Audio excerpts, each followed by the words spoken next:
Hey there, and welcome to the Reclamation Room. I'm Ashana, and I'm so glad you're here. This is a space for women reclaiming themselves after narcissistic abuse. If you've ever felt like you were too much, not enough, or both at the same time, you're in the right place. I created this podcast because I know what it's like to lose yourself in overgiving, overperforming, and still wondering why it never felt like love. I've walked through trauma, toxic relationships, and the long road of self-reclamation, and I'm here to walk with you. In this podcast, we'll explore what it means to come home to yourself after the confusion and chaos of narcissistic abuse. Some episodes will be solo, others will include guest interviews. All of them will be honest, grounded, and deeply compassionate. So, whether you're just realizing what you've lived through, or you've been on this path and you're ready for the next layer of your healing, you are welcome here. This is not about perfection. This is about reclamation. You can see shame has been weaponized and it's a useful means of control. This isn't about blaming anyone or labeling anyone as a narcissist. My perspective is to reclaim your power from shame. So we kind of need to unhook from the matrix of this. My platform is called Trauma Matrix because this is the real matrix that we're in. It's not AI. It's our own trauma.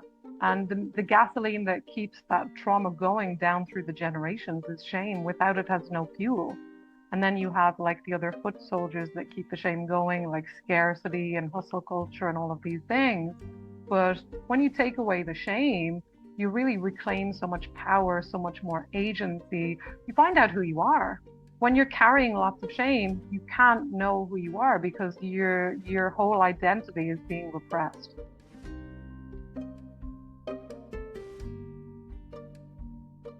I haven't been on any podcast specifically about narcissism, and I think that's really brilliant. I'm really happy to be here because I have, well, you know what I talk about. I talk about how we've internalized the narcissist, and I think it's very true. I think everyone's done that to some degree, particularly in Western society, even if they haven't experienced narcissistic abuse, because the culture is so narcissistic. And I don't know if you've looked at my Substack, but I've kind of mapped out how it's quite fractal, how we internalize it and it fractals out over all our society.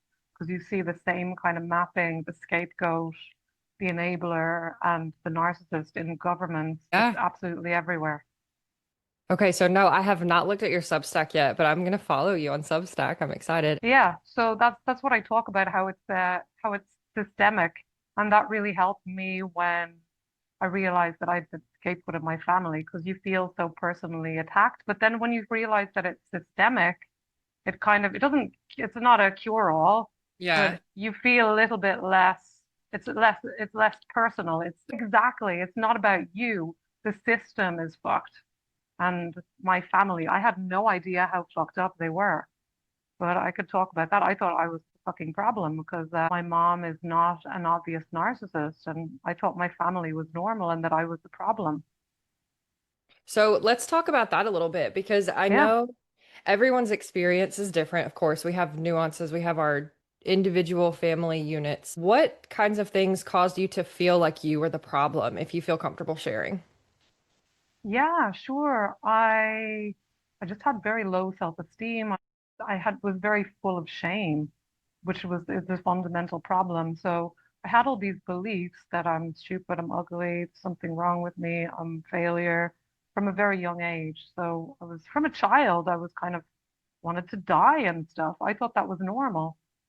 But this is very typical for scapegoats because you internalize that because it can't be your parents' problem. It has to be you, and that's what I did. And I think victims of narcissistic abuse, partners, they do the same thing.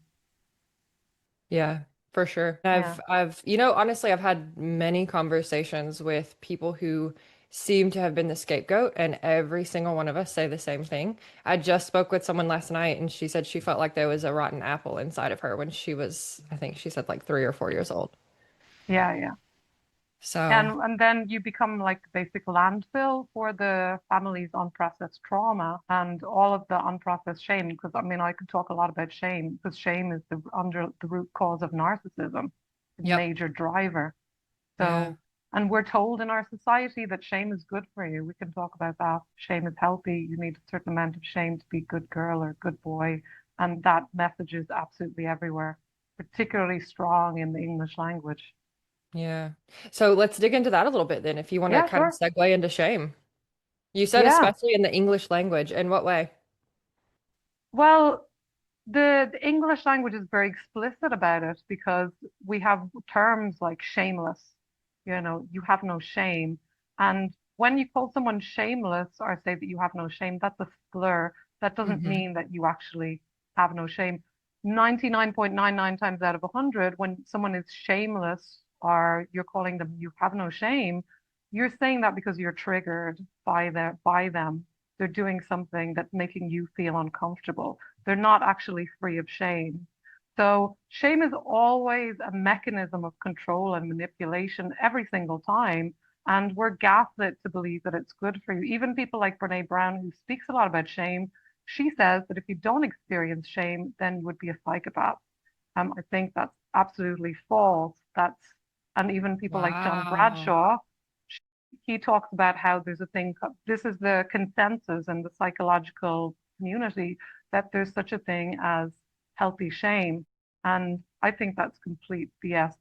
Shame has no healthy form. It's always super toxic. Shame is basically self-attack, self-loathing. It's not a normal emotion. It's the Yep. only emotion that's really identity level, and that's basically self-erasure. And it's not even one thing. It's shame. It's not even the belief that I'm bad or I'm Hmm. defective. Hmm. It's a toxic cocktail of a bunch of different feelings like self-loathing and self-disgust, anger turned inward, sadness turned against the self, bunch of things. Yep. And those feelings that I'm defective, I'm bad, I'm a failure, all come downstream from that. So to even say shame is I'm bad is an oversimplification of what it is. Yep. And we're told by society that shame is good for you, that you need shame in order to be a good person. So that's where you're shameless. You have no shame. Every other word in the English language that ends in less means you're absolutely homeless, hopeless. You have none of that. But shameless is different because most people, when we call them shameless, they're 9 times out of 10, they're actually operating out of repressed shame. People who get drunk and take all their Yep. clothes off and something, that's repressed shame. And this is why people drink. Shame is the major driver for addiction. I was on a podcast about bulimia. This again, Yeah. shame is the root cause. Yep. And nobody is addressing it. We're Yep. taught that self-sabotage, procrastination, all these things, we're dealing with them as if they're the problem, but these are symptoms of shame. Shame is the root cause. So we're playing whack-a-mole with a bunch of symptoms rather than dealing with the root, which is shame. And this is because shame is a dirty word. No one wants to admit they have shame. I was talking to a woman and she's saying, "Oh, I have imposter syndrome. I don't think shame is my problem." But shame is the cause, it's the driver, it's the root cause of imposter syndrome. But nobody wants to admit it because shame is kind of dirty, it's kind of disgusting. There's a big taboo about it. There's a kind of, ooh, shame. There's a real ick about shame. Nobody wants to admit they have it because it means exclusion from the society, you get cast away. So there's an avoidance of shame. And the thing is, we can't release what we don't recognize. And there's a major avoidance. People don't want to talk about shame. And we need to talk about shame because we need to release it. And while we're avoiding it, that's not going to happen. And shame, it's it's how people manipulate. It's how narcissists manipulate people. They utilize shame and they're operating from repressed shame. That's the major driver of narcissism. Psychopaths don't have shame. Yeah, that's true. But what's really missing, it's not the problem that they don't have shame. What they're missing is empathy, not shame. And shame actually, physiologically, it shuts down our ability to empathize. So when we say you have no shame, it's shame is we it's not shame is not the problem there. A lack of shame is empathy. We need more empathy. And like I said, when we feel shame, we internalize, we build ourselves a shell, Yeah. we're more inclined to attack. It's actually a very, very poor indicator for changing behavior. When we feel shamed, we're less likely to change our behavior, not more. Guilt is useful, shame is totally useful, but still we're gaslit constantly by our society and culture that shame is somehow useful. You know, you have no shame or you're too much shame, you're shameful. So you need just the right amount of shame in order to be a good person. And this is because shame has become so normalized in our society. Yeah. Especially in Western culture, which is very narcissistic. Shame, basically, the only use of shame is to keep people in their little box and keep people small. That's the only function of shame, and that's not good for us as individuals. But we're told that we need it, and it's absolutely everywhere. We also in the West we have a particular kind of shade of shame that I feel is very, very toxic. This is an individualized form of shame. Shame in kind of in tribal societies before, you know, we had the colonization and the religion and everything, there was a kind of tribal sense of shame, which was basically honor, a family honor. If you step outside of that, then you're shamed for bringing dishonor to the family. So again, it's about regulating people, but it's kind of still about your behavior. It's very toxic still. This is why there are so many suicides in Japan, because they have that real kind of shame. And it's what I call collectivist shame, because it's kind of, you're not bad for being you. But then we come to the West, and this was really popularized and spread by the Catholic religion and by Christianity. And this is even more toxic, in my opinion, and more corrosive than the other form of shame, because that form of shame says, I'm a sinner, I'm bad because I'm me. It's not because of behavior of bringing dishonor onto anyone. I'm just a bad apple. Something is wrong with me. And there's nothing I can do to change that. At least with the collectivist type of shame, potentially you can remedy that. But with this, and this comes from the Christian ideology that says you're a sinner and you have to forgive. Now, if you just think about that for a second, that's a massive double bind that no matter what you do, you can never get out of. You're a sinner and you have to forgive. Like, hello? You are stuck there for life. So this is it's been weaponized by the Catholic Church. It's not something that Jesus taught, but it's something that was weaponized by the church later because again, shame is such a useful mechanism of control and it looks very impressive in the moment. If there's a child here who's bothering me and I shame him, to keep him quiet. I might tell myself I'm doing that for his own good, you know, but really that's a lie. It's always about the comfort of the shamer. It's shame is never, it's always centering the shamer's needs above everyone else every single time. And we all use shame. We shame people on social media. And it's always about the comfort of the shamer. And it's very ineffective to change people's behavior. I mean, you see in cults and things, or people feel attacked when they experience shame. They tend to close up, they become less, and they become violent as well because they feel like shame puts us into survival mode. Basically, that's what shame does, like no other emotion. Fear doesn't do that in the same way. Shame Yeah. is like a full-on hijack of the body and the nervous system, and it's so toxic. It's effective at changing our behavior in the moment and it looks very impressive, but it leaves a super toxic trace and it's never beneficial for the person being shamed. Not it never. But we all use it, parents use it, we all use it. It's kind of automatic now because it's been so normalized, particularly in Western society, like I said. Yeah. Yeah, and it's gosh. Okay, listening to you right now, I'm like, this is amazing. I'm glad that we found one another because everything that you've said, I'm nodding and I'm like, yes, people need to hear this. But also you say it in a way that I think people can understand. And I don't think they're going to feel shamed listening to you. I don't think it's going to cause, well, I hope it's not going to cause people to be like, oh my gosh, I've been doing this. I'm awful. Let me just breed more shame in the world. I think the way that you're approaching this is here's why this isn't effective. And then I think it would be awesome if we could talk a little bit about how we internalize the narcissist, which Yeah, as you were speaking, there were so many things that I was like, yes, this is such a good point. Like, let's dig into this it more. is. We do Um, internalize the narcissist, and yeah. this is the real freedom. We don't need to we don't need to stop the narcissist. Once we unhook ourselves from the narcissist that we internalize, we become unhookable, we become unshameable. I call it reclaiming your shameless. This is the name of my group program. So because this shameless word, we need to take it back. Yeah. Shameless, we want to become shameless and take it back from being the slur that Yeah. it has become in the English language particularly. And we want to become free of shame because the more we exercise this thing, which is Hmm. basically a parasite that we internalize. We internalize it. It does, I'm telling you, it does everything that a narcissist does. But Hmm. again, Hmm. we're gaslit by psychology. We're told to treat this thing as a wounded part and to send it love and Oh take it my to gosh, therapy. yes. Like stop pathologizing everything. Like, do you like, Yeah. is that how you feel also? Like not everything requires like a diagnosis and like medicate this portion and cut this piece of you out?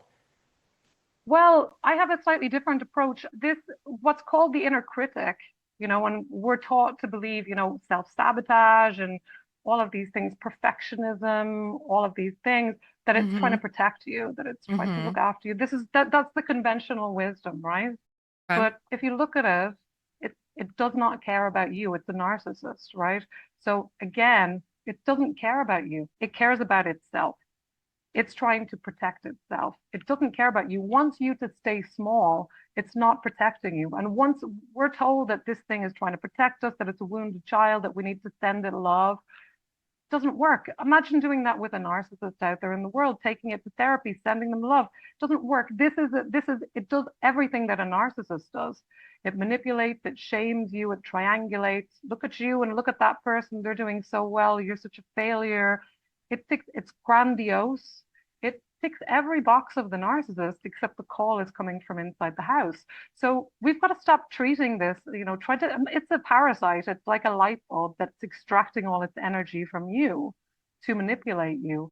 And once you cut off the power, it's got nothing, just like the narcissist out there in the world. And like I said, the narcissist out there, like the partner, the physical narcissist out there that are trying to hook you in, they need for you to have this inner voice that agrees with it in order for you to experience shame. So if I say to you, Ashana, you've got a big nose, you're so ugly, in order for you to experience shame, you need to have that voice inside that says, oh my God, yeah, I've got a big Maybe I nose, do I'm have a so big, ugly. Yeah. Oh yeah. my God, that's the only way that you experience shame there. Otherwise, you'll be like, Gosh. this woman is crazy. Yeah, like That what's your problem? return to sender, you don't take it in. So, in order for us to experience shame, shame is an inside job. So, the more we unhook ourselves from this internal narcissist, the more we exercise this parasite, the more we become unshameable. And no one can shame us. If somebody tries to tell us something that you've got a big nose or that you're ugly or you're fat or you've got wrinkles, you'll just be like, return to sender. That is your shame because shame is always, always a projection. Shame is Yeah. not an emotion that we can digest. And this is Yep. why I have such a problem that with people and therapists and healers that say, sit down with your shame, feel your shame. This is very dangerous Oh, because, no. yeah, people say that. People like Teal Swan, she says, sit with your shame, feel your shame. It's very, very No. dangerous to do that because Yeah. shame, it's not a normal emotion. It's not like anger. Anger has a positive use. Somebody's Yep. crossing my boundaries, I need to say no, right? Yeah. Fear has a positive use. Hmm. Obviously, it can go toxic as well, but it has a positive use. There's a car that's going to knock me down. I get scared. I run in the opposite direction. I get off the road, right? Fear is Yeah. useful. Shame has no such positive use. The only use that it has is to keep you small and Yep. manipulatable. Yep. That's the only use it has to keep you in your little box. The more we free ourselves of this shame voice, this inner narcissist, as I call it, we become nobody can shame us. Anyone who tries to shame us will just recognize it as a projection and return it back to sender. And I was talking to someone on another podcast a few weeks ago, and they were talking about when their aunt was a child, they were out eating ice cream and they were a little bit pudgy. And this adult comes up to them and says, you shouldn't eat that ice cream, you'll get fat. And these girls, think about it, they could have felt so much shame and gone thrown away their ice cream. You know what they did? They laughed in his face and kept on eating their ice cream.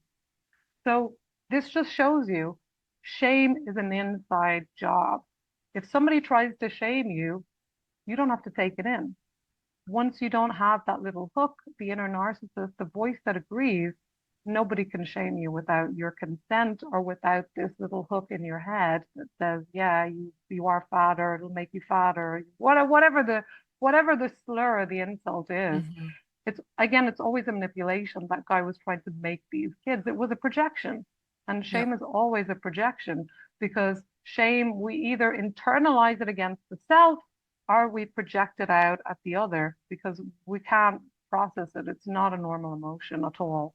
And Yeah. I like to say that, like, oh, sorry. go ahead, go ahead.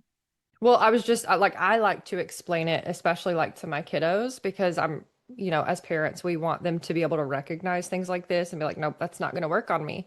So I want to ask you another question in a minute, but Hmm. I tell them, like, if you're feeling guilty about something, honey, like that's like an internal compass for you, possibly. Like, lean into that. And does it cause you to want to do something? Do you want to go make it better with your friend? Do you want to apologize? Do you want to talk about it more? Like, but we've found together that when it's shame, they don't want to do anything.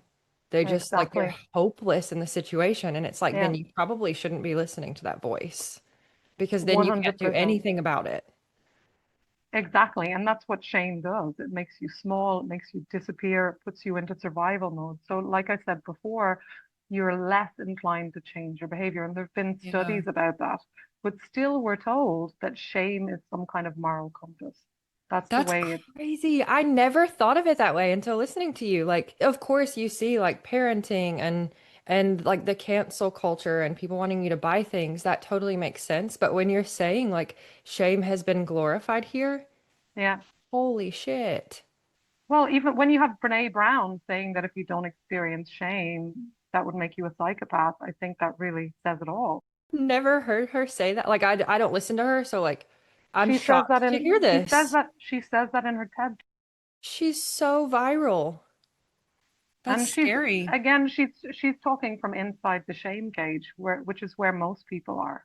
Yeah. Even people like John Bradshaw, if you're familiar with him, book called Yeah. The Shame That Binds Yeah. You.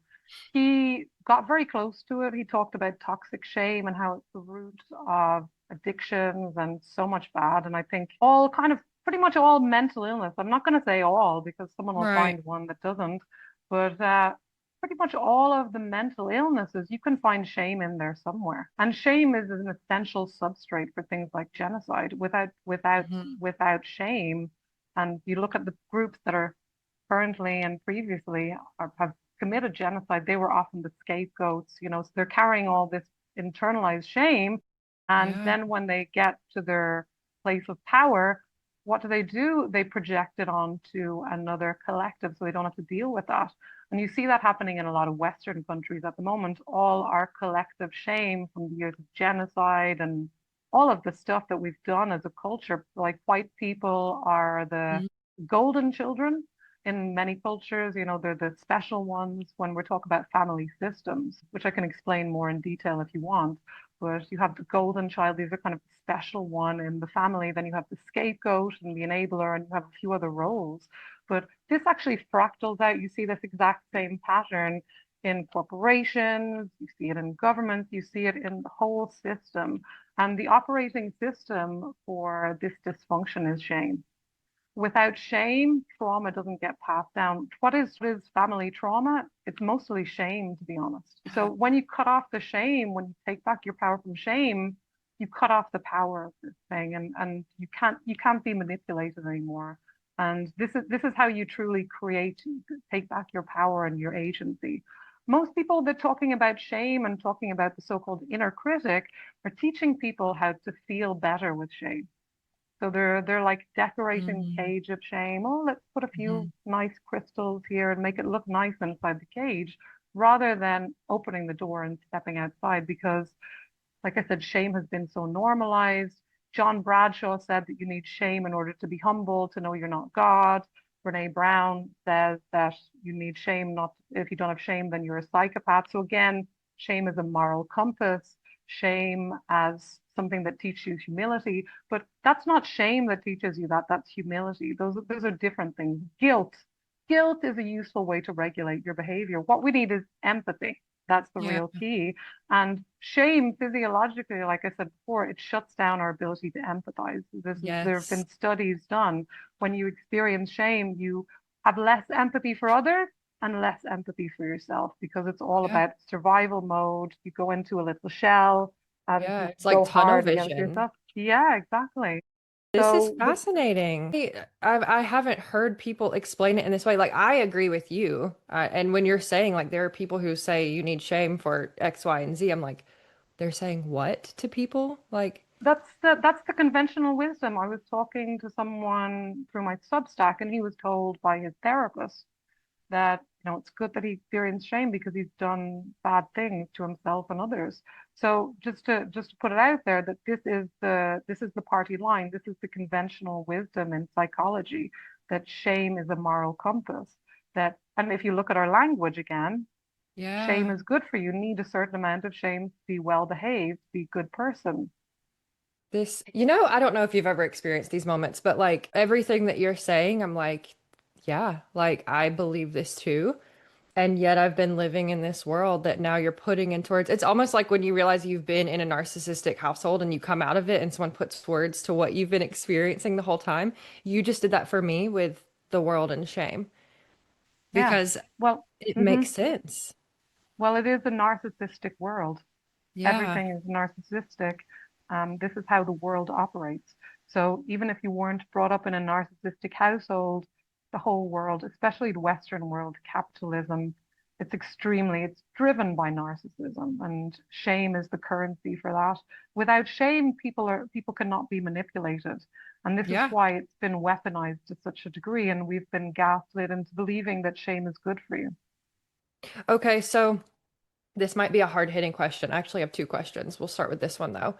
What would you say to, because there's like camps of people, right? And in starting a podcast that does focus on narcissistic abuse, I've shared my story. I've shared what I went through. I've had family members, court members, like people try to silence me. And I'm like, that's okay. Like I know what happened to me and I know other people are going through similar things. So I didn't really want to use that word in this podcast, but I knew that it would resonate with people and I knew that it would reach the right people. So here we are. We're on a podcast that does talk about narcissistic abuse. There's camps of people per se, and some have even said to me, it's extremely unhealthy that you people view the world as in everyone is a narcissist or everyone is out to get you, or after what you've been through, you're viewing everything through a trauma lens. Not everything is narcissistic just because they don't agree with you. And I agree that not everything is narcissism. I agree. But when you've been through it and you learn to spot it, there are certain things that you realize, like, I'm not going to allow that anymore. That's extremely unhealthy. So I'm wondering if you can speak to that as if someone was listening to this episode and was like, Emma, you're insane. Not everything, like you're acting like the world is out to get you. Aren't you just, maybe you're just super traumatized and now you're projecting onto everyone. How would you field that question or that statement? We live in a narcissistic culture. And all civilizations are narcissistic by design, because any kind of pyramidical culture, it requires shame in order to control people. So this kind of collectivist idea of shame, we need to keep people in line, we need to keep people in their spot. So we use shame in order to do that. This is where it was introduced. And that's a narcissistic culture. Then what we have through colonization, conquest, all of that, you had even in like the Americas, where you had the Aztecs and the Incas and all of that, they were narcissistic cultures too, but the Europeans kind of amped it up to the next level. And like now we've got capitalism, which is the ultimate kind of narcissistic Kool-Aid that we're all being taught to drink. And we live in a narcissistic culture. This isn't to this isn't to say everyone here is a narcissist, but narcissism is an epidemic at the moment, and that's not happening for nothing. That's happening because the culture is promoting it, and it's encouraged. We glorify narcissists. Look at the current president of the United States. That's a classic example, but not just him. You kind of need to be narcissistic in order to be a politician or to go for those kind of roles. So even the so-called nice governments, like the Irish government, for example, again, this is kind of covert narcissism. So it's much more discreet. They look much more nice, but again, they're narcissistic. This is systemic. This isn't about blaming anyone. This is just pattern recognition. you can see shame has been weaponized, and it's a useful means of control. This isn't about blaming anyone or labeling anyone as a narcissist. My perspective is to reclaim your power from shame. So we kind of need to unhook from the matrix of this. I mean, my platform is called Trauma Matrix because this is the real matrix that we're in. It's not AI. It's our own trauma. And the gasoline that keeps that trauma going down through the generations is shame. Without it has no fuel. And then you have like the other foot soldiers that keep the shame going, like scarcity and hustle culture and all of these things. But when you take away the shame, you really reclaim so much power, so much more agency. You find out who you are. When you're carrying lots of shame, you can't know who you are because your whole identity is being repressed. That again is by design to keep us small, to keep us out of our power. And like I said, that's something that's being put forward not just by the government, but by the psychological community, by everyone, because shame is normalized and it's considered something that's everyone just experiences, that it's just something that's what we have as human. And I personally don't believe that. Cultures that were pre these empires, pre these kind of pyramidical structures that where you had like leaders and stuff, the more kind of nomadic ones, they didn't experience shame in the same way. This is a feature of culture. And again, it's about controlling people. We don't trust people to behave well, so we have to shame them to keep them in their spot. So definitely, we don't need shame. We need guilt. We need guilt in order to keep us in line. But shame is ineffective. But it just looks impressive in the moment. So this is why it's been weaponized. Beautiful. Okay, so side note question just for myself. I'm going to research this after. Capitalism. What would you say is like an alternative that would be less narcissistic? Yeah, capitalism is the kind of latest. It's not that it's new. This shame-based narcissistic culture has been around for generations, and like before Yeah. European colonialism that just Yep. spread it, and the empire.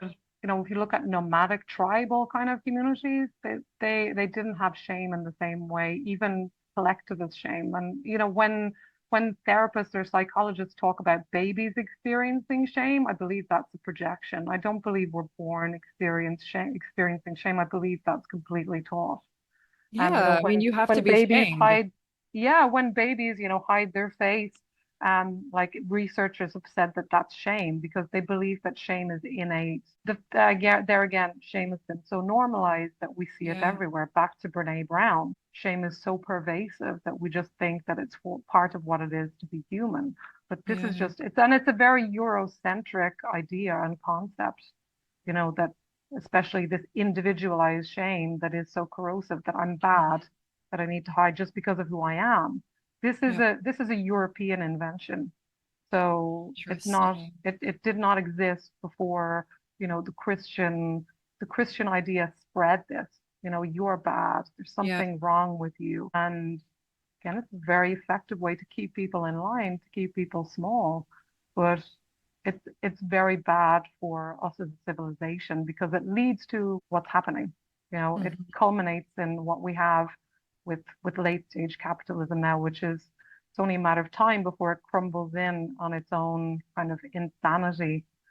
But the you asked about the alternative. The alternative is we need to become a society that no longer shames ourselves. So we as individuals can unhook ourselves from this shame, and then we become unshameable. But then we need to do it collectively, and that's a longer project because Yeah. shame is weaponized by the establishment.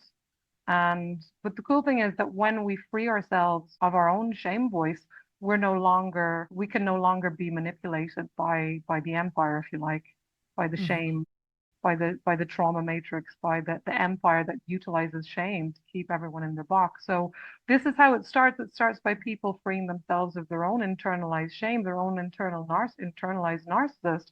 And then from there, we need to create new systems where we trust each other, where we're operating on empathy rather than shame.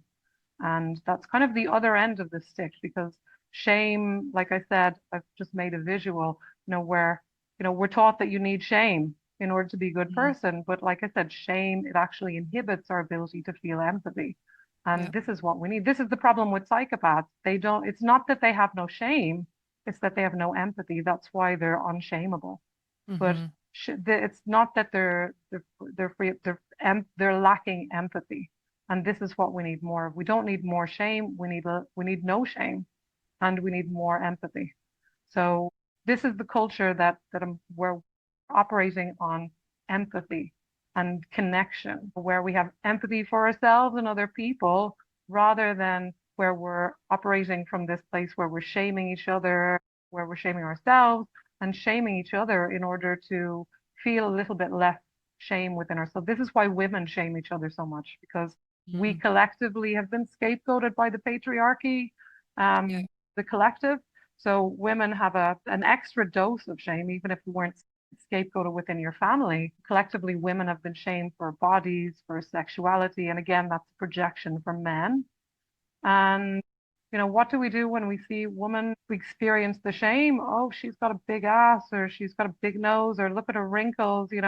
And it alleviates the shame in the moment. And this is why we Mhm. do it. It's like blame We're shifting. We've been conditioned to do that. exactly. We're projecting our shame on them. We feel a little bit better when we pull them down, and it takes the Hmm. awareness. Doesn't Which it blame doesn't shifting, would you say that's just a way to take that shame out of yourself for a moment and force someone else to feel it? Would you Yes, say that? exactly. Yeah. Okay. It's a 100%, it's a projection. So we're Okay. projecting it on the person, and we get some temporary relief through that, but Hmm. it doesn't exercise the shame. No. It doesn't Yeah. free ourselves of shame. It kind of It grows makes us, it. yeah, because we feel powerful in that moment. We kind of get that narcissistic moment where we're Yeah. like, oh, I can Ooh, manipulate this yeah. person. This feels good. I feel so powerful. So it gives us a hit of that. And that's what it Okay. really is. So we feel a bit of relief from our shame. This is why people drink and take drugs. And we feel powerful in the moment, whereas before we had been feeling powerless. Exactly. That's It gives it. us it gives us a false sense of power, Yeah. but it doesn't actually make us more powerful. It just gives us No. that sense of feeling powerful. We have power over other people. And this is how the narcissistic system spreads. Yeah. This is it's not a clear-cut thing, but Hmm. the environment is a huge factor. Like my mother, who's a covert narcissist, her mother was an overt, a malignant narcissist, and Hmm. this is something that was kind of covered up by the family. They're like, oh, she wasn't so bad, she just had a bit of anxiety. So there's a lot of denial about how bad it was, because my mother and her sister, for example, were kind of enabling the abuse that my scapegoat uncle got in that family Yeah. system. So I want to move it into a little bit of like what you do with clients who you help. But first, a question that comes to mind is, what do you think it is that causes a human to be susceptible to this shaming? Like, what is it? Shame is not innate. We're not born feeling ashamed. We have to be shamed to feel I don't ashamed. believe so. It's a cultural conditioning. We're conditioned to experience shame. It's absolutely everywhere. We're shamed by our parents. This is how they Right. control us. So we're taught that shame is the way to be a good person. You have to experience shame. Even like I said, the language. We want You to have be a no shame. person. We want to be a good person. You have no Mhm. shame. Yeah. You're shameless. You're shameful. So Oh, these are very very visceral examples of how shame is weaponized. And yeah. English Like is if one of the you, languages where that's very very clear. yeah. I mean, after speaking with you, yeah, yeah, for sure. Okay, so let's shift into I don't know how much you typically share about like your process or what the journey that a client goes on with you looks like. Well, yeah, I mean, I help people really disconnect from that narcissistic shame voice that they've Mm. internalized, and then, like I say, you become free. If anyone tries to shame you, you just recognize that as a projection. So, I mean, I have a system, an acronym, and obviously, when I go through it with people, I really work on their individual shame triggers and everything. But it's called BREAK, BREAK. So the first Okay. one is B. It's break the trance, and this is important. You've got to recognize that this isn't your voice. It's a spell. It's a pattern. It's a trance that we're all collectively under. And when you catch it and interrupt it and you name it, and you You got to be recognize it, aware of it yeah, you've got first. to be aware of it, and you've got to Yeah. recognize that shame is never useful. That's the key thing, because we're taught that shame is useful. It makes you better culture. It makes you good. It makes you work harder. It makes you the hustle culture. Again, it's all about shaming. You've got to shame yourself in order to be work harder. Everything operates through shame. So you've got to recognize that shame is not good. It's never beneficial. It's always a manipulation every single time. So that's it. Catch it, name it. And, if it's a voice in your head, or if it's, that physical body takeover, where you get hot, where you Mhm. physically start contracting. If you've ever had a shame attack, it's like nothing else. So It's you recognize awful. it. Yeah. It's much worse than fear or anything else. It's like a million times worse because Like when you said that, I went back in time to when that would happen to me, and my body instantly was like, ugh. yeah, this is the only emotion that's really, it's self-attack, it's self-abuse, it's self-annihilation. When you experience shame, you want to die, you want to Yeah. disappear. Yep. I don't believe that anyone would commit suicide were it not for shame. Yeah. Shame, that inner narcissist saying, you might as well not be here. No matter how bad things get in your life, you need that in order to take that, final action. Hmm. In order to want to disappear, you Yep. Yep. need, otherwise you're going to find a way. You're going to be, Yeah. There's so solutions, there's options. yeah, no matter how bad things get, the shame voice, this internalized narcissist is an essential element of that. And I believe that's what drives addiction. John Bradshaw said all that, and Gabor Mate talks about that. But again, all of these people, they talk about shame as normal and it's healthy. There's a healthy form, which Mm. I totally disagree with. So Yeah. that's B, Hmm. recognize it for what it is and that disrupts it. Then you have R, that's refuse to engage. So this is different than what we're taught in the conventional wisdom. You've got to drop the rope. You've got to stop explaining, taking this thing to therapy. You don't argue with a trance, do you? You don't, like Dr. Ramani, who's the expert in narcissists out there, she says, deep, don't defend, don't explain, don't engage, and don't personalize. And this is what we've got to do with that inner narcissist voice when it says you're a failure, you're ugly, Hmm. whatever, or if it's just that feeling. Don't try to explain it. Everything that you do to try to perform for it or try to defend yourself against it, it's just giving it narcissistic supply. And you could see that, Yeah. I mean, it's narcissistic supply and then it metastasizes in something very malignant where it's like telling you that you might as well be dead. That's happened to me. So I'm Yeah. speaking from personal experience there. You drop the rope and it has nothing. You have all the power here. So this is the cool thing. Just like with the narcissists out in the world, you have all the power. They're Hmm. parasites. They Yep. extract from you because they're empty shells. So that's R, refuse to engage. Then you go to E, which is expose the lie. So that means you call out the shame-based programming, like whatever it is, you're a failure, you're ugly. Recognize that that's not an empirical truth. This is Hmm. all about control. It's not trying to keep you safe. It's not trying to look after you. And this is what the conventional wisdom said. This inner critic is trying to keep you safe. It's complete BS. It's trying to keep itself safe, just like the narcissist that punches you in the face and kicks you in the balls and then tells you they're doing it to keep you safe. It's gaslighting 101. Recognize that this is control, and that automatically disarms its power.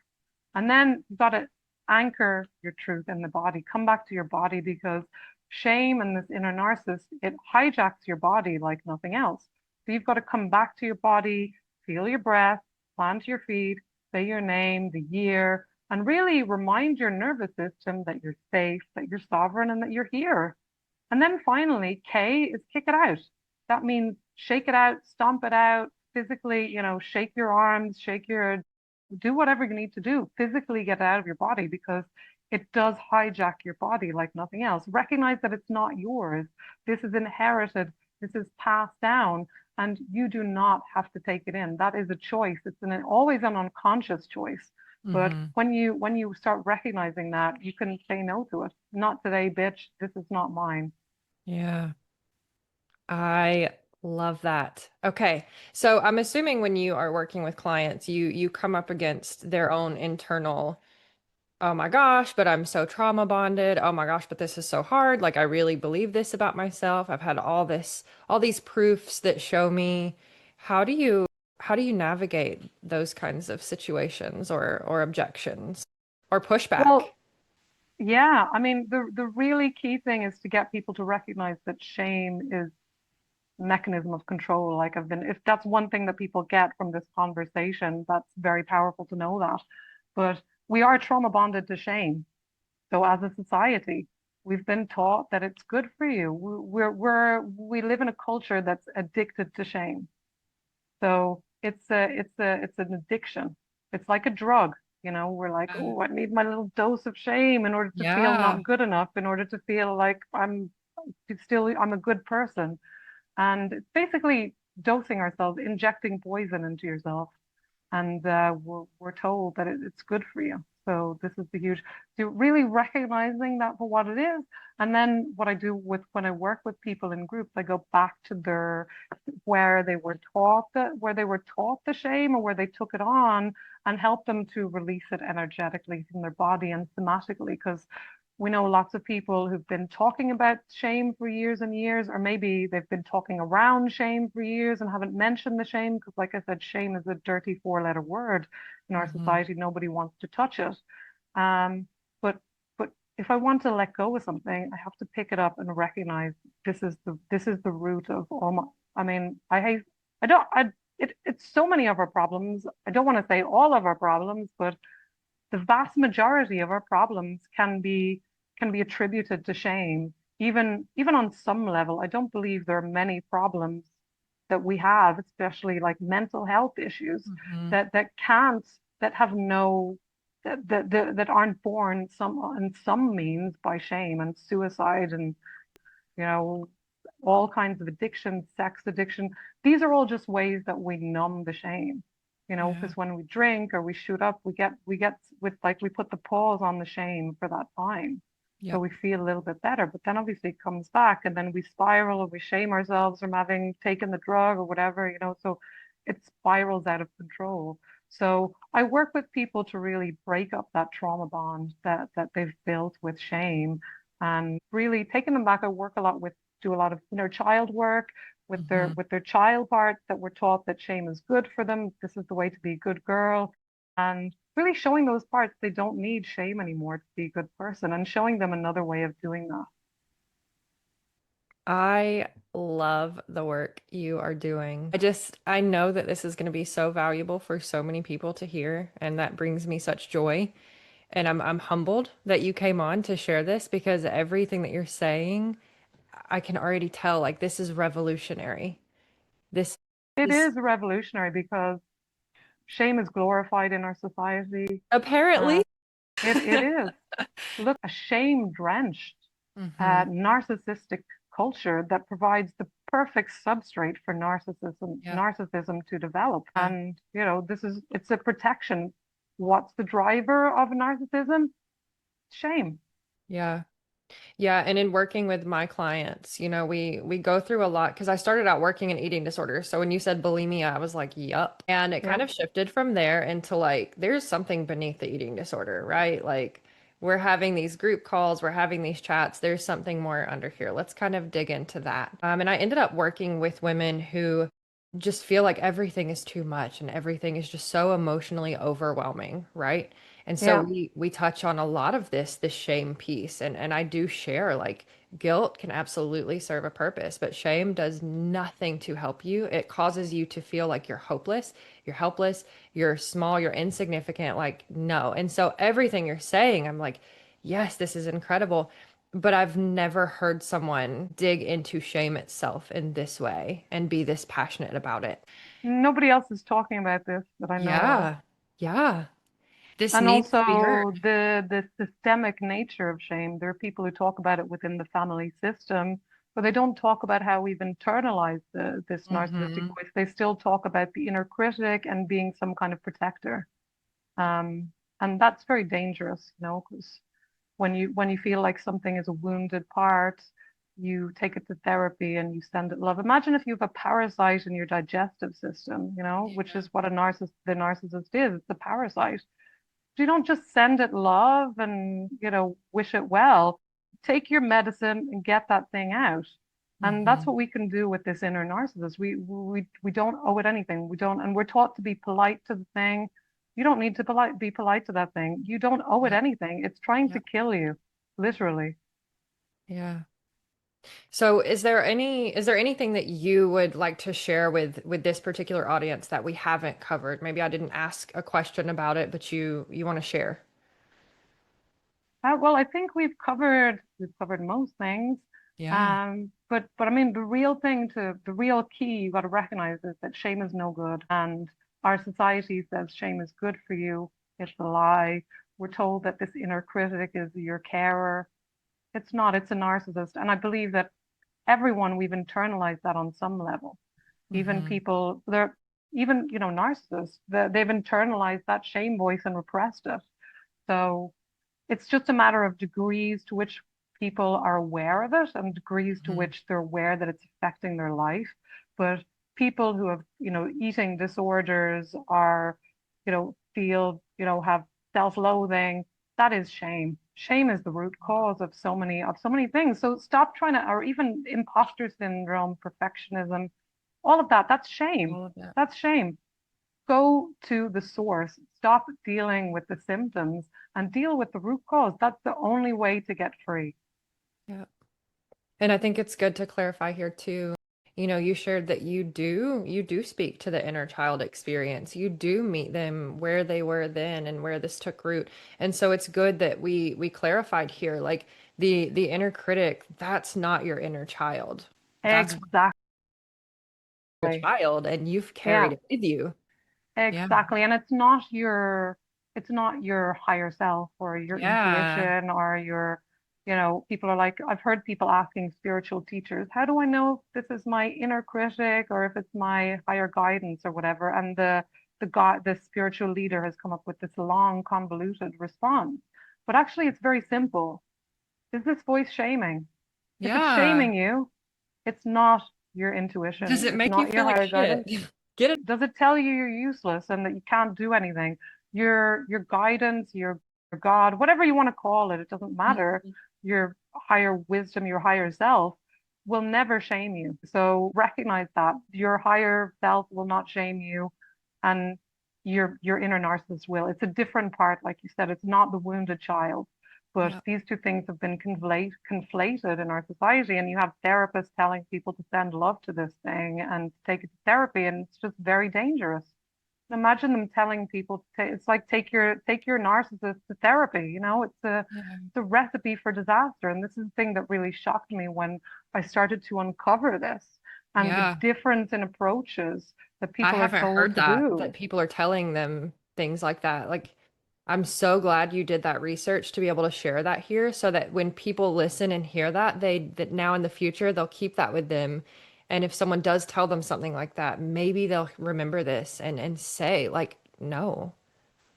Yeah, the inner narcissist, this so-called inner critic, it's not a wounded part. It's not your child. It's not Yeah. it's not something that you can heal, Yeah. unfortunately, because it's a parasite and it's not who you are. You can cut it off because it's extracting all its power from you. So you have all the power in the relationship, really, but it's been gaslighting you and triangulating you and manipulating you for so long that Holding you you back. think it's been holding you back. And then, I've shared, the conventional wisdom has been telling you that this is a wounded part, that this is a protector, that it's trying to keep you safe, that if you're self-sabotaging, this thing is just looking out for you. It's like a covert narcissistic mother, Yeah. it's not about you, it's protecting itself. Yeah. And really recognizing that really allows you to stop coddling this thing. And Yeah. we're taught to coddle this thing, and that just feeds us. Yeah. Well, hearing that we're taught to coddle it is it became shocking to me. I was like, holy shit. Because, I believe similarly to what you believe. And so even that concept to me is like, what? So I'm very grateful for this conversation. We didn't even get into any of your personal history and growing up with a narcissistic household or anything. But if you feel comfortable with what we've shared thus far, I would love to let the audience know where they can find you. Yeah, so you can find me. I'm the founder of the Trauma Matrix, so you can find me over on Substack, traumamatrix.substack.com, and also on the socials, trauma.matrix. So you can find me there. And I also have a free gift for you guys. It's called 5 Signs It's Time to Break Up with Your Inner Narcissist. So if you've been listening to this and you think, I may have that going on, and we all do, it's just a matter to how much of a priority is it for you to do something about it? This is your next step. And this is a guide that really gives you the 5 classic signs that you need to break up with this thing. And it also teaches you how to make that happen. So you can find that at tinyurl.com/not today narc, not today NARC.